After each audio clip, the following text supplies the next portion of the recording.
അതേമാതിരി തന്നെ പണയം വെക്കല്. പല പെണ്ണുങ്ങളുടെ പണ്ടവും പണയത്തിലാണ്. പണയം വെച്ച് സ്ഥാപനം തുടങ്ങും. പെണ്ണുങ്ങളുടെ എല്ലാ മുതലും കൂടി കൊണ്ടുവച്ച് പണയം വെക്കും. ഓനൊരു കച്ചവട സ്ഥാപനം തുടങ്ങും. ആ മുതൽമെന്ന് കിട്ടുന്നത് എങ്ങനെ വലുതായാലും അതൊക്കെ തിന്നു തീർക്കുന്ന എത്ര കൊല്ലത്തേക്കും കാലത്തേക്കുള്ള ഹറാമാണെന്നറിയാവില്ല. ചില ആൾക്കാർ അടവിന് വണ്ടിയെടുക്കും, പലിശ ഇടപാട്. പലിശയുടെ ഏറ്റവും ലഘുവായ കുറ്റെന്താ? സ്വന്തം ഉമ്മാനെ വ്യഭിചരിച്ച് അതിൽ നിന്ന് കിട്ടിയത് നക്കിയവനെ പോലെയാണ്. സുബ്ഹാനല്ലാഹ്. അധികാരോട് പറയാൻ പറ്റാത്തൊരു കാര്യമാണ്. പറയുമ്പോൾ ഉമ്മാരെ മനസ്സിൽ ഓർമ്മ വരും. പലിശയിൽ 30ൽ ഒരംശം തിന്നുന്നോന്റെ കുറ്റാണ്. പക്ഷെ പലരുടെ വീടും വാഹനവും ഒക്കെ ലോണ് പലിശ ഇടപാടുമായിട്ട് നടന്നുകൊണ്ടിരിക്കുക. ഇത് ഇടപെടുന്ന ആൾക്കാർക്ക് അള്ള കൊടുക്കുന്ന ഒന്നാമത്തെ ശിക്ഷ എന്താണെന്നറിയോ? അവനാന്റെ സ്വത്ത് എങ്ങനെ മെനക്കെട്ട് പരിശോധിച്ചാലും അതിൽ ഹറാമും ഹലാലും വേർതിരിക്കാനാവും. അത്ര കതുമിലേക്ക് ഹറാമ് കൂടിപ്പോയിണ്ടാവും.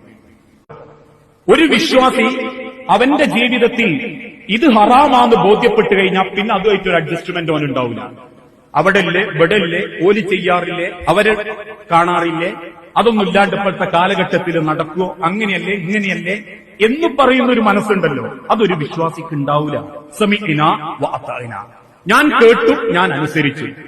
അത് ഏത് രംഗത്താണെങ്കിലും അങ്ങനെ ഒരു കാര്യം ഹറാമാണെന്ന് ബോധ്യപ്പെട്ട് കഴിഞ്ഞാൽ ആ ഹറാമെന്ന് മാറി നിൽക്കാൻ പറ്റുന്ന ഒരു മനസ്സ്